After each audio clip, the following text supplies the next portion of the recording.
Tu és minha vida, outro Deus não há. Tu és minha estrada, a minha verdade. Em tua palavra eu caminharei. Enquanto eu viver e até quando tu quiseres, já não sentirei temor, pois estás aqui. Tu estás no meio de nós.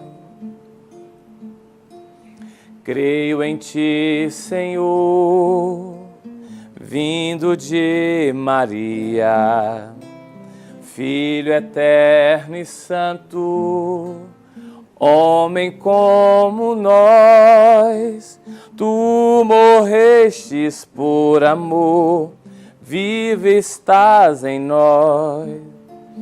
Unidade trina com o Espírito e o Pai.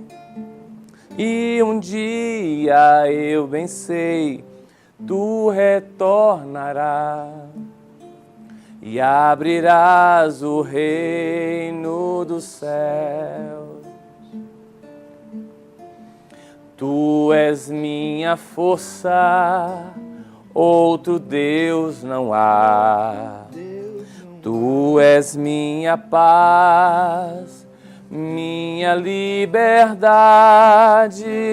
Nada nesta vida nos separará. Em tuas mãos seguras minha vida guardarás. Eu não temerei o mal, tu me livrarás,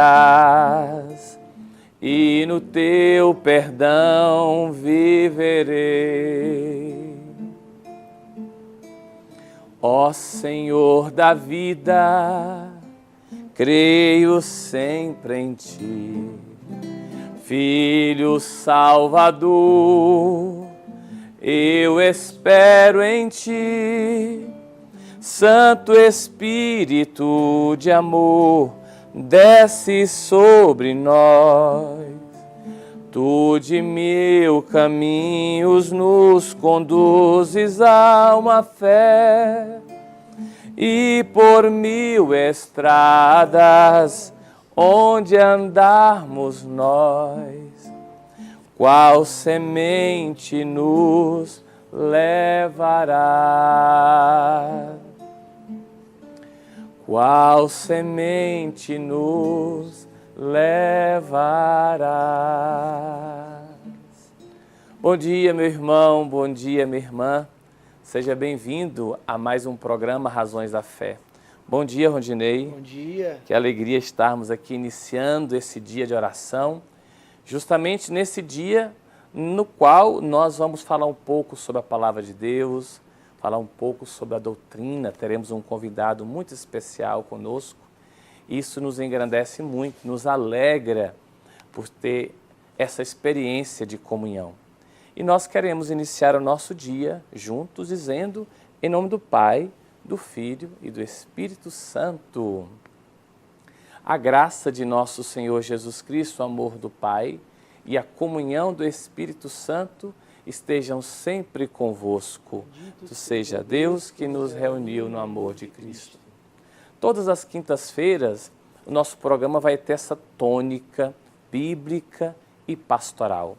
Sempre que possível, nós teremos um convidado ou uma convidada para nos ajudar a falar um pouco sobre as questões da Bíblia, as questões da nossa doutrina, as questões da nossa fé.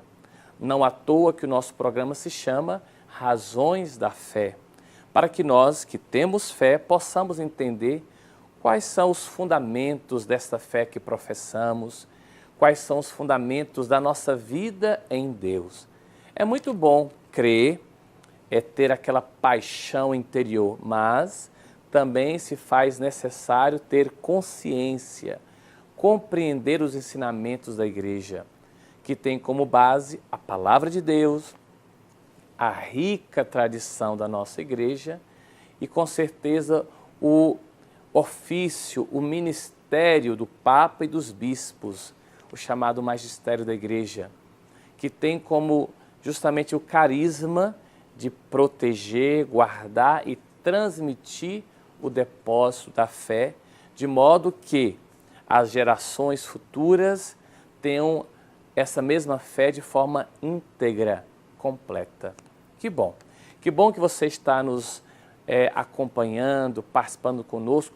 Logo no início desse dia, nós estamos presentes aí ao longo da semana, fazendo esses momentos de oração, trazendo o nome dos enfermos, colocando aqui a nossa devoção a Maria, e nunca, como bons cristãos católicos, poderemos deixar de lado a palavra de Deus. Sim, a palavra de Deus é de suma importância e é algo tão valioso que, de fato, norteia a nossa vida e ela é um santo livro. Que bom! E já que estamos falando da palavra de Deus, vamos então meditar o Evangelho do dia, trazendo para a nossa vida, para o início da nossa jornada, para os projetos que nós teremos ao longo do dia, né? Essa palavra que vai nos iluminar. Por isso, Rondinei, vamos com alegria aclamar o Santo Evangelho cantando. Quando o Senhor te falar, quando sentires tua voz, deixa tua voz Penetrar em ti, abre o teu coração. Eu quero ouvir, sempre escutar, sempre escutar, com fé e amor, com fé e amor, tua palavra, Senhor, tua palavra, Senhor. entra, Senhor, Aleluia, falar que estou aleluia, para cumprir aleluia, a palavra, para Senhor. O Senhor esteja convosco. Ele está no meio de nós. Proclamação do Evangelho de Jesus Cristo segundo Lucas. Glória a vós, Senhor. Ai de vós que edificais sepulcros para os profetas que vossos pais mataram. Vós servis assim de testemunho das obras de vossos pais e as aprovais. Porque em verdade eles os mataram, mas vós lhe edificais os sepulcros. Por isso também disse a sabedoria de Deus: eu lhes enviarei profetas e apóstolos, mas eles darão a morte a uns e perseguirão a outros. E assim se pedirá conta a esta geração do sangue de todos os profetas, derramado desde a criação do mundo, desde o sangue de Abel até o sangue de Zacarias, que foi assassinado entre o altar e o templo. Sim, declaro-vos que se pedirá conta disto a essa geração. Ai de vós, doutores da lei, que tomastes a chave da ciência, e vós mesmos não entrastes e impedistes aos que vinham para entrar. Depois que Jesus saiu dali, os escribas e fariseus começaram a importuná-lo fortemente e a persegui-lo com muitas perguntas, armando-lhe dessa maneira ciladas e procurando surpreendê-lo em alguma palavra de sua boca. Palavra da salvação. Glória a vós, Senhor. Nós estamos com o Evangelho do dia, fazendo essa meditação, e nós estamos ouvindo aqui os famosos ai de vós que Jesus emite. Temos isso presente no Evangelho de Mateus, também Lucas, onde ele cobra, de fato, coerência entre a nossa vida interior e a nossa vida exterior. Jesus está com diálogo entre os grandes de sua época, sobretudo porque eles colocavam imensos fardos sobre as pessoas, mas eles mesmos não procuravam viver. havia uma grande separação entre aquilo que pregavam e mandavam para que os outros vivessem e aquilo que eles mesmos começavam a viver na sua vida cotidiana.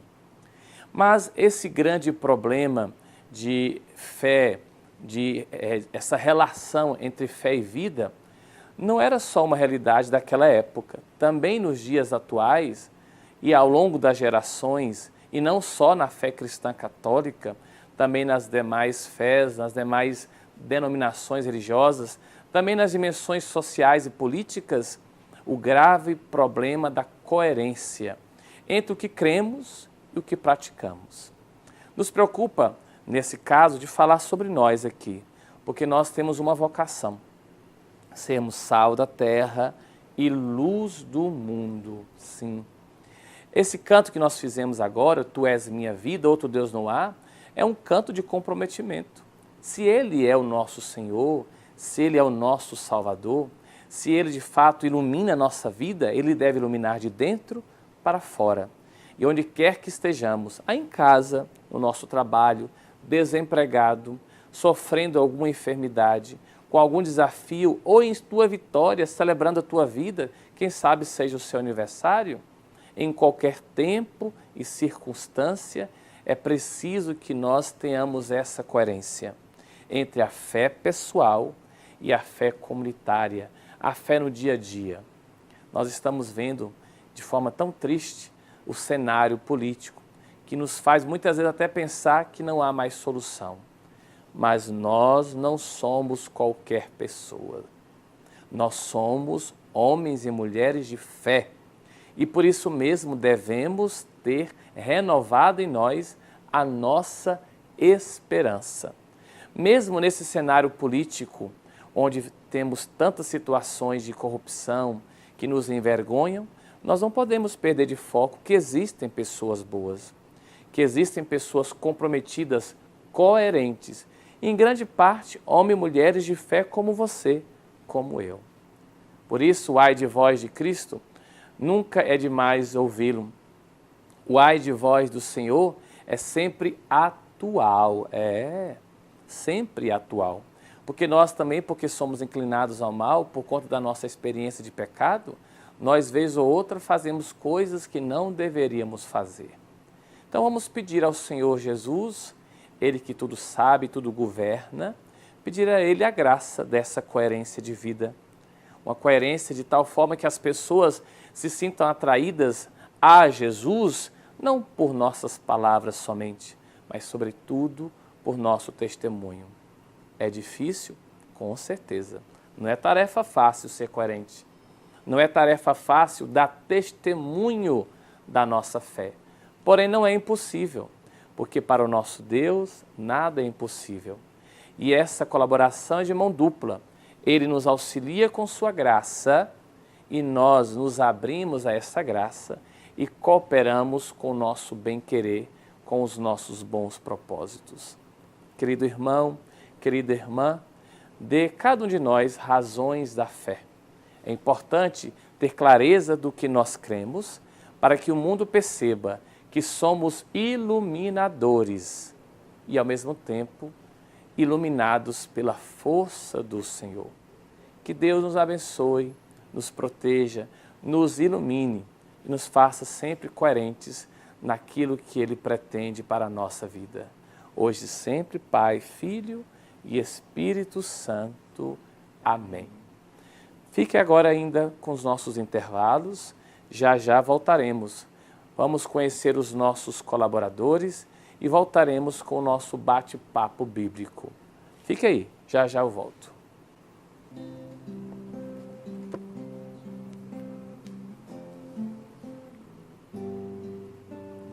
Tu és minha vida.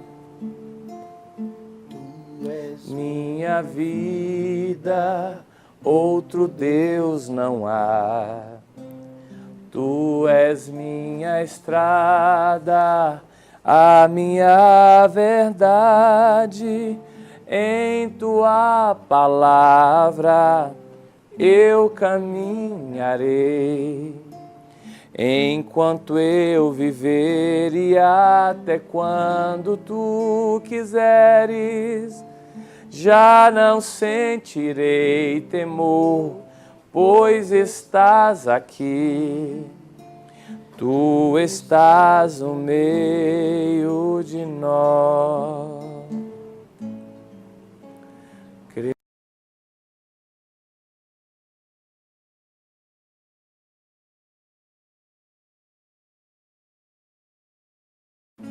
Santo livro, santo livro, louvado seja Deus por seus autores. Louvado seja Deus por seus leitores. Santo livro, santo livro, santo livro que me ensina a contemplar. Santo livro, santo livro, santo livro que me ensina a caminhar. Quem te lê com amor e com fé, santo livro, certamente viverá melhor. Quem te estuda querendo aprender, santo livro, saberá caminhar, saberá caminhar, saberá. Que bom que você ficou aí, viu? Que bom estarmos juntos nesse programa tão gostoso, Razões da Fé. E nós voltamos para esse novo bloco justamente para continuar a meditar sobre a nossa fé e perceber que ela tem fundamentos muito importantes, sólidos. E são três, como falava há pouco, os fundamentos da igreja: a Sagrada Escritura, a rica tradição dela ao longo desses mais de 2000 anos de caminhada, e o carisma que Jesus deu ao Papa e aos bispos, que é o chamado Santo Magistério da Igreja, de interpretar e de, sobretudo, proteger a doutrina da nossa fé. E para nos ajudar nesse bate-papo bíblico, a conhecer um pouco a história da Bíblia e a abrir para nós uma grande estrada de meditação, nós trouxemos um querido amigo, que é o nosso irmão, o Padre Fabrício Damasceno, da comunidade Nova Jerusalém. Querido irmão, bom dia. Bom dia, Padre Fábio, bom dia a todos os telespectadores deste programa que com certeza será um sucesso, Razões da Fé. Obrigado, querido. Olha, você está aqui por unanimidade. Todo mundo falou, chame o Padre Fabrício pela sua comunicação, pelo seu carisma, por sua sabedoria. Gente, este homem é uma sumidade, mas ao mesmo tempo de uma simplicidade, de um acesso tão grande que nos deixa muito felizes do lado dele. Viu, querido? Muito obrigado, Padre Fábio. Como eu sempre digo, graças a Deus, o que nós pretendemos é fazer com que a palavra de Deus se torne cada vez mais viva nos lares brasileiros, nos lares das pessoas, inclusive as mais simples. Que bom, fico feliz. Nós vamos fazer aqui uma conversa com o Padre Fabrício, de fato uma conversa que vai nos ajudar nesse momento introdutório. Nós não vamos ainda estudar livro a livro. Vamos apenas compreender um pouco como é que a Bíblia chegou a esse jeito, a esse formato que nós temos hoje. Por isso, querido irmão, eu gostaria de te perguntar algo interessante. Nós sabemos que há todo um processo na vida literária e o povo hebreu foi pegando as experiências com o seu Deus e foi escrevendo, né? Foram tantas as formas de reunir esses textos, como o papiro, o couro de carneiro, tábuas de cerâmica, enfim. Mas, olhando um pouco para a história e percebendo que o povo hebreu, mesmo nômade, mesmo caminhando, teve esse cuidado de ir registrando essa sua relação com Deus e com os profetas, eu te perguntaria, quando que a Bíblia chegou a esta estrutura ou a uma estrutura parecida com a que temos hoje nas livrarias, em nossas casas, em nossas famílias.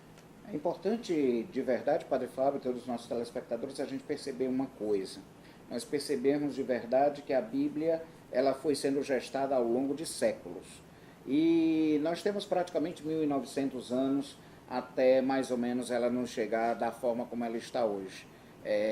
Do último livro a ser escrito, que normalmente atribuímos ao livro do Apocalipse, lá pelo século V, até hoje em dia a gente tem mais ou menos, levando em consideração todos os escritos também do Antigo e Novo Testamento que foram tidos como inspirados e revelados para o povo cristão católico na época, temos mais ou menos 1.900 anos.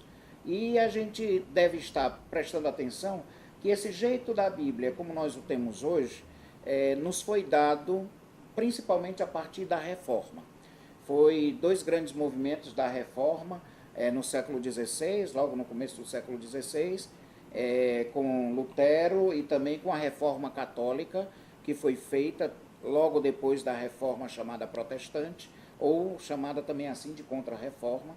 A gente vai ter o fechamento daquilo que a gente chama dos livros revelados e inspirados para os cristãos católicos e protestantes no Ocidente. Então nós poderíamos assim dizer que a Bíblia não chegou, nem sempre foi com zíper, né? Não.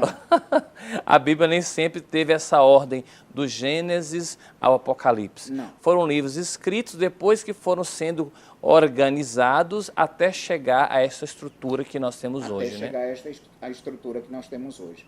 É interessante a gente perceber que, para nós católicos, esse cânon das Sagradas Escrituras, quer dizer, a lista dos livros tidos como inspirados e revelados por Deus, ela só é fechada no século XVI. Interessante isso. Então, são livros que estavam presentes na vida do povo, tanto do povo judeu e depois na nova comunidade, que no caso veio ser o cristianismo, a Igreja Católica. Eram livros dispersos, digamos assim, mas só no século XVI, já agora, da nossa era, é que eles foram organizados como nós compreendemos hoje, de Gênesis a Apocalipse, é isso? Isso, exatamente. Muito e é bem. claro, sempre fazendo nuances, sempre há alguns tipos de livros que eram mais lidos, por exemplo, nas Assembleias dos Cristãos. Um exemplo concreto se dá o próprio livro do Eclesiástico, que para nós, enquanto cristãos e católicos, o abraçamos enquanto livro inspirado e revelado por Deus. E ele é chamado justamente assim por causa do grande uso que era feito na igreja. Então, eclesia em grego significa igreja. Então, assembleia dos fiéis que se reúnem. Então, era um livro muito usado nas celebrações das missas, e aí, por isso, era um dos livros mais usados. E existiam outros que eram deixados um pouco mais de lado, porque se achavam mais difíceis, ou a sua interpretação era mais difícil. Então, tinha esse bojo de pensar de uma forma diferente. Mas é interessante que se diga, para nós, enquanto cristãos do Ocidente, tanto protestantes como católicos, praticamente o cânon, quer dizer, a lista dos livros inspirados e revelados, só aparece para nós mesmos a partir do século XVI. Interessante o que o Pato está falando, porque cânon quer dizer uma lista, né? Uma lista oficial. Foram muitos os escritos, livros que foram aparecendo, mas pouco a pouco, por conta da autoridade da igreja, de sua rica tradição, ela foi observando quais eram de fato aqueles que tinham a inspiração de Deus e que tinham, digamos ali, o atestado de fidelidade. Mas antes de falarmos do cânon que nós temos aqui e que causa uma certa complicação, né? Porque na Bíblia Católica são 73, há menos livros na Bíblia Protestante, eu gostaria que nos ajudasse a entender um pouco. Primeiramente, nós vimos que os livros foram escritos de forma muito livre, mas sem a pretensão de tê-lo como nós temos hoje, de Gênesis e Apocalipse. Só muito tempo depois, no século XVI, é que vamos ter essa estrutura. Mas existem alguns nomes que soam para que a gente compreenda o que é Torá, Septuaginta e Vulgata. Torá, normalmente, Padre Fábio e todos os nossos telespectadores, a gente chama os 5 primeiros livros da Bíblia. A Torá seria aquilo que comumente a gente diz, até mesmo de uma forma um pouco errada, a lei de Moisés. E eu digo assim, por que de uma forma às vezes meio errada? Porque ao pé da letra, porque é uma palavra hebraica, ela quer dizer um itinerário, ela quer dizer um ensinamento. Então, a Torá pretende ser um ensinamento, um itinerário que você pretende vir a chegar. Então, seriam os livros primeiros das nossas Bíblias, que são os 5 primeiros livros da Bíblia, que normalmente entre nós católicos se chama de Pentateuco, não é? Esses livros contêm os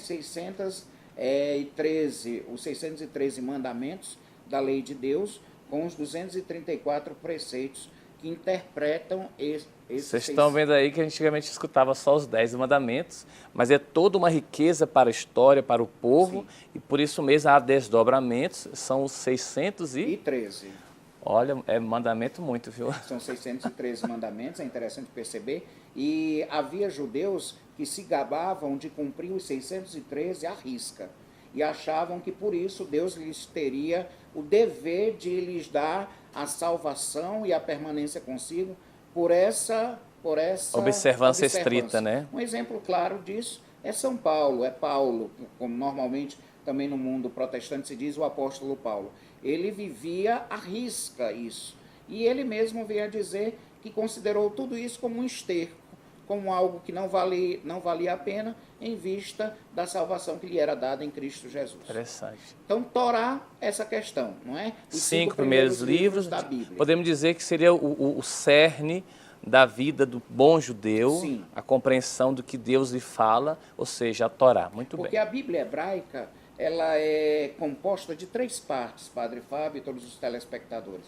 Ela é composta da Torá, propriamente dita, os 5 primeiros livros da Bíblia. Ela é composta de Nebiim, que em hebraico significa os profetas, e ela é composta de Ketuvim, que em hebraico significam os escritos. Nisso eu tenho aquilo que nós chamamos a Tenach, que seria a Bíblia como nós a temos como o Antigo Testamento hoje em dia, ou como o Primeiro Testamento, como muitos dizem. Então, esse formato é o que nós, digamos, podemos dizer, no mundo moderno, é a Bíblia para os judeus, né?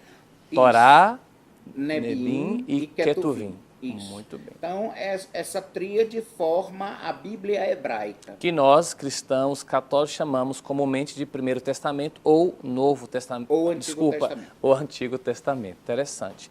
E a Septuaginta? Falamos da Torá, esse cerne para a vida do bom judeu, e que aí dá abertura, essa compreensão, né, as 3 realidades, a palavra, os profetas, enfim.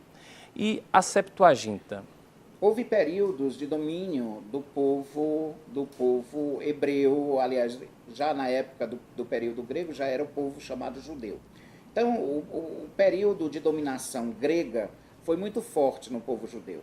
E existia um grande dominador chamado Alexandre Magno, ou Alexandre o Grande, filho do grande Filipe da Macedônia, que inclusive dá até o nome de uma das cidades que Paulo evangelizou, que foi a cidade de Filipos, os filipenses. É interessante a gente pensar que Alexandre ele queria unificar todo o seu império. E querendo unificar, queria unificar pela língua grega. Queria fazer com que a língua grega fosse conhecida em todo o império e também pudesse a cultura grega ser difundida. Ele mesmo tinha sido aluno do próprio Aristóteles. Então a gente vai ver que ele primava pela cultura, pelo zelo com a cultura. Que é uma característica muito grande do Império Grego, justamente sim, a questão da cultura, é verdade. E Alexandre, diga-se de passagem, ele formou uma grande biblioteca na cidade egípcia de Alexandria. Inclusive, tem este nome em função de uma homenagem feita a ele próprio. Então, ele mesmo, na cidade de Alexandria, no Egito, ele forma uma das bibliotecas que se diz ser a maior do mundo antigo. Talvez, não sei por que cargas d'água, ela não entrou como uma das maravilhas do mundo antigo, porque seria uma das maravilhas mesmo do mundo antigo. E ele queria uma cópia dos escritos dos povos que ele tinha dominado. E dentre estes povos tinha o povo judeu. E o livro... Que à época falava... Grego principalmente, porque era a língua imperial. Porém, nunca deixou de se falar em casa ou nas relações familiares o hebraico. Então, cada povo dominado por Alexandre mantinha a sua língua original, porém a língua imperial era a língua grega. Daí, então, é esse desejo dele fazer com que houvesse essa tradução do hebraico para o grego. Do hebraico para o grego. Então, esse desejo dele é chamado de Septuaginta, porque, segundo uma tradição antiga, histórica, ele convidou 72 sábios para traduzir essa versão hebraica para o grego. Entendi. O interessante é pensar que é essa versão que Jesus usa da Bíblia. Jesus, nos evangelhos, não usa de modo algum as citações da Bíblia hebraica do seu povo, mas usa, os evangelhos foram escritos em grego, usa a versão grega que tinha sido traduzida entre o século IV até o século I, antes da nossa era cristã. Poderíamos dizer que o texto que Jesus encontrou codificado, reunido, já era uma herança de Alexandre. O texto que Jesus encontra já era difundido na sua época e difundido em todo o Império Romano como sendo a versão melhor e mais prática de se entender. Por quê? Porque a maioria das pessoas não usavam grego. Então temos aí a Torá, temos a Septuaginta e a Vulgata. A Vulgata foi a tradução feita, a Vulgata foi a tradução feita por São Jerônimo, a pedido do Papa Damásio, se eu não me engano, Damásio I, ele faz a tradução da Vulgata para tornar popular em meio aos cristãos que não falavam nem grego e nem hebraico. Aí, digamos, essa tradução, ela veio, seria São Jerônimo, conhecendo bastante do aramaico, do hebraico e do grego, e transpondo os textos para o latim, que era já no Império Romano a língua oficial, não mais o grego, agora o latim. O latim, exatamente. E é dessa que deriva diretamente as nossas Bíblias, embora existam estudos modernos, como você mesmo já fez, de conhecimento das línguas antigas, para ver se as traduções estão coerentes ou não. Sim, são os códexes que nós chamamos. São os papiros e os escritos mais antigos que são chamados os originais. Gente, estão vendo como é que ele é inteligente? E não só inteligente, ele é carismático. Mas tem uma última palavrinha, uma última pergunta. Lembrando que não se esgota aqui, viu? Nós vamos tê-lo, se Deus quiser, outras vezes. E você depois poderá mandar também a sua pergunta. Só para compreender, Padre Fabrício, você não sabe como é que eu fico, no bom piauiense, aperreado. Por que a Bíblia católica tem 73 livros e a Bíblia que Martinho Lutero tomou para si, que depois a Reforma legou para todos os protestantes e hoje chamados evangélicos, tem menos livros do que a católica? Fala para nós um pouco. É exatamente isso. O povo hebreu, ele traduziu a Bíblia para o grego. E quando Martinho Lutero fez acontecer os primórdios da Reforma Protestante, ele queria uma base sólida para a Bíblia que ele usaria. E ele se apropria daquilo que chama voltar à verdade hebraica. Então ele faz pela primeira vez uma tradução da Bíblia do hebraico diretamente para o alemão. Olha que interessante. E não como antes se fazia, do grego da Septuaginta ou da 70 para a língua vernácula. Não, ele faz direto da fonte hebraica. Ele era professor, ele era acadêmico, então ele resolve empreender esse trabalho. Também e é por causa disso que o Antigo Testamento hebraico tem menos livros do que nós, enquanto católicos, consideramos como sendo inspirados e revelados por Deus. Então podemos dizer também, finalizando esse nosso momento, que quando ele toma essa atitude, há também uma questão política, há uma questão ideológica, porque ele indo às fontes, ele sai do campo da autoridade da igreja, porque a igreja, na sua autoridade, organiza esses 73 livros, ele sai desse campo da autoridade da igreja e vai por um campo novo, para justamente se distinguir ou diferenciar daquilo que a igreja estava pregando e assinalando como sendo ideal, não é isso? Exatamente.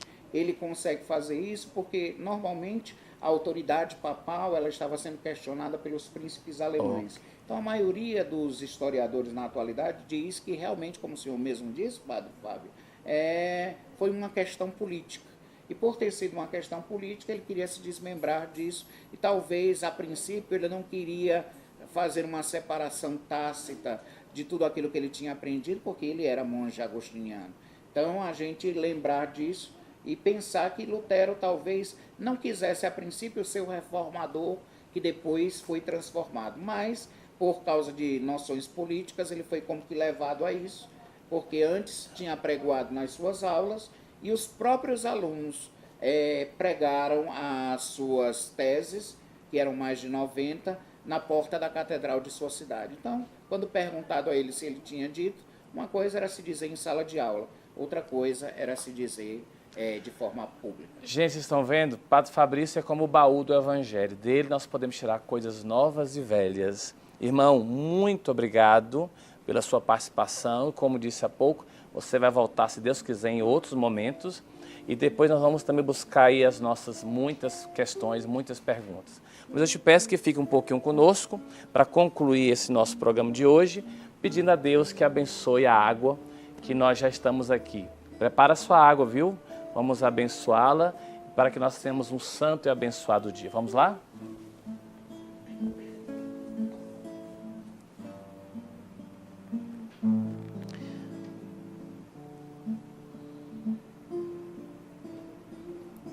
Peçamos ao Senhor que faça descer sobre a água, criatura vossa, toda sorte de bênçãos e de paz. Vos pedimos, Senhor, que essa água, ao ser consumida por nós, nos faça lembrar do dia em que fomos batizados. Que essa lembrança, essa memória, nos ajude a renovar a nossa fé, a fé que da igreja recebemos. E também os lugares onde essa água for aspergida, nos faça livres de todos os males, hoje e sempre. Amém. Pega um pouquinho da água, partilhe com os seus de sua casa, tá bom? E que você tenha um santo e abençoado dia. Por isso, vou pedir ao Senhor que desça sobre você e sua vida e suas intenções a bênção do Senhor. O Senhor esteja convosco, Ele está no meio de nós. Sobre sua vida, seu dia, suas intenções, seus projetos, sobre tudo aquilo que está no teu coração, desça a bênção do Deus Todo-Poderoso, Ele que é Pai, Filho e Espírito Santo. Amém. Obrigado por sua presença. Até amanhã, se Deus quiser. E lembre-se, fiquemos sempre juntos no nosso programa Razões da Fé. Tchau, até breve, se Deus quiser.